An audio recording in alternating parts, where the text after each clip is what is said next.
A PSA from Instacart. It's Sunday, 5 p.m. You had a non-stop weekend. You're running on empty. And so is your fridge. You're in the trenches of the Sunday scaries. You don't have it in you to go to the store, but this is your reminder. You don't have to. You can get everything you need delivered through Instacart so that you can get what you really need. More time to do whatever you want. Instacart. For one less Sunday scary, we're here. Bonjour, ici Patrick Pierrat, éditeur d'Info Bref. Voici l'essentiel des nouvelles en ce mardi 14 octobre. Au Proche-Orient, les otages israéliens et les prisonniers palestiniens ont été libérés. En vertu de l'accord de cessez-le-feu conclu la semaine dernière par le gouvernement israélien et le Hamas, le mouvement palestinien a libéré les 20 derniers otages israéliens vivants qu'il détenait. De son côté, Israël a relâché plus de 1900 prisonniers palestiniens. Les corps de 4 otages morts en captivité à Gaza ont été remis à Israël. Le Hamas doit encore remettre les corps d'une vingtaine d'otages qui sont décédés. Ce dénouement est une victoire pour Donald Trump. Il a coprésidé en Égypte hier un sommet pour la paix à Gaza, sommet auquel ont participé une vingtaine de dirigeants, dont Mark Carney. Le président américain s'était auparavant arrêté en Israël. Il y a été ovationné au Parlement israélien. Le gouvernement Carney a dévoilé quelques mesures de son premier budget. En voici 3. Les prestations fédérales seront, à compter de l'année d'imposition 2026, versées directement aux Canadiens à faible revenu.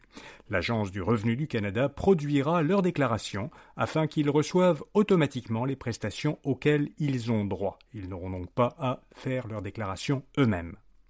Deuxième mesure, le programme national d'alimentation scolaire, qui a été lancé par le gouvernement Trudeau, devient permanent. Il permet aux familles de 2 enfants d'économiser $800 par an en épicerie. Et puis troisième mesure, le laissez-passer touristique du gouvernement fédéral est renouvelé pour la période des fêtes et l'été prochain.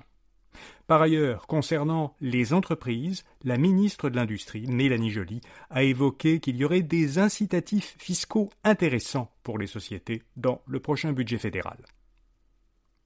Une bonification temporaire de l'assurance emploi vient d'entrer en vigueur pour les travailleurs de longue date. Alors, qui sont les travailleurs de longue date qui ont droit à cette bonification?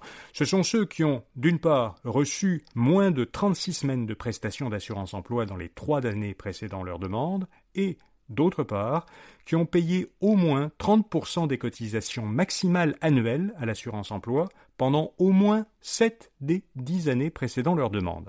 Alors, ceux qui réunissent ces 2 conditions peuvent désormais bénéficier de 20 semaines supplémentaires de prestations d'assurance emploi, soit jusqu'à un maximum de 65 semaines, 1 an et 1 trimestre. Le gouvernement fédéral estime que cette mesure pourrait aider environ 190 000 travailleurs. Le taux de chômage au Québec a baissé de 0,3 points de pourcentage en septembre. Il s'est établi à 5,7%. Dans l'ensemble du Canada, le taux de chômage, lui, est demeuré stable à 7,1%. Bonne nouvelle, le nombre d'emplois au Canada a progressé en septembre de 60 000, et ça après 2 reculs mensuels consécutifs. La hausse en septembre vient surtout des secteurs de la fabrication, des soins de santé, de l'assistance sociale et de l'agriculture. Le Canada renoue des liens commerciaux avec l'Inde. La ministre des Affaires étrangères, Anita Anand, a rencontré en Inde son homologue, ainsi que le Premier ministre indien Narendra Modi. Après 2 ans de tensions diplomatiques entre les 2 pays, ils ont publié une déclaration commune. Ils y énoncent des mesures qui visent à rétablir la stabilité dans leurs relations et à poursuivre leur partenariat. Le Canada et l'Inde vont reprendre des discussions sur le commerce, l'énergie et l'action climatique. La valeur foncière moyenne des maisons aux îles de la Madeleine a plus que doublé depuis 5 ans. Selon des données de l'Institut de la statistique du Québec, cette valeur est passée d'environ 139 000 $ en 2020 à environ 326 000 $ cette année. La valeur foncière des propriétés, c'est celle qui est inscrite au rôle d'évaluation des municipalités. Alors l'augmentation de valeur de 135% aux îles de la Madeleine est en proportion la plus importante de celle enregistrée pendant les 5 dernières années dans toutes les municipalités régionales de comté du Québec. Les prix des médicaments d'ordonnance varient du simple au double. C'est ce qui ressort d'une enquête du magazine Protégez-vous réalisée dans plus de 180 pharmacies appartenant à 9 grandes chaînes présentes à travers le Québec. Protégez-vous a comparé les prix de 4 médicaments génériques courants pour les personnes couvertes par un régime d'assurance privée. Costco est la chaîne qui propose en moyenne les meilleurs prix et Family Prix affiche en moyenne les prix les plus élevés. Bixi entre au temple de la renommée des inventions du magazine américain Time. Le magazine a inclus le service montréalais de vélo-partage dans la liste des 25 inventions qu'il juge les plus emblématiques du premier quart du XXIe siècle. Time explique que la technologie de Bixi a été réutilisée pour mettre en place des services de vélo-partage dans plusieurs grandes villes, dont Londres, New York et Chicago. Le prix Nobel d'économie a été décerné à 3 chercheurs, dont un Canadien. L'américano-israélien Joel Mokyr, le français Philippe Aghion et le Canadien Peter Howitt ont été récompensés pour leurs travaux sur la croissance économique stimulée par l'innovation. Alors d'une part, Mokyr a identifié les conditions préalables à une croissance durable, conditions obtenues grâce à l'exploitation technologique des progrès scientifiques. Et puis, Howitt et Aghion ont pour leur part développé la théorie selon laquelle la croissance est soutenue par une destruction créatrice. Lorsqu'un nouveau produit plus performant arrive sur le marché, ça c'est la création, eh bien il détrône les anciens produits et les remplace. Ça, c'est la destruction.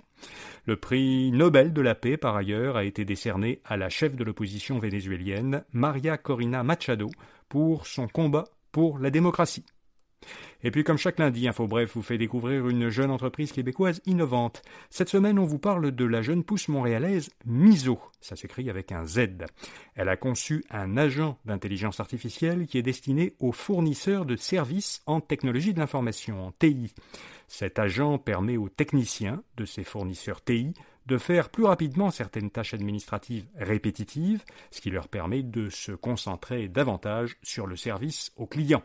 Pour en savoir plus sur cette technologie, lisez le portrait de Miso à infobref.com ou en suivant le lien dans les notes de cet épisode. Voilà, vous savez l'essentiel. Bonne journée et à demain matin. Parles-tu français?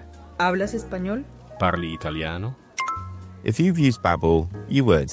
Babbel's conversation-based technique teaches you useful words and phrases to get you speaking quickly about the things you actually talk about in the real world. With lessons handcrafted by over 200 language experts and voiced by real native speakers, Babbel is like having a private tutor in your pocket. Start speaking with Babbel today. Get up to 55% off your Babbel subscription right now at babbel.com/Acast. Spelled BABBEL.com/Acast. Rules and restrictions may apply.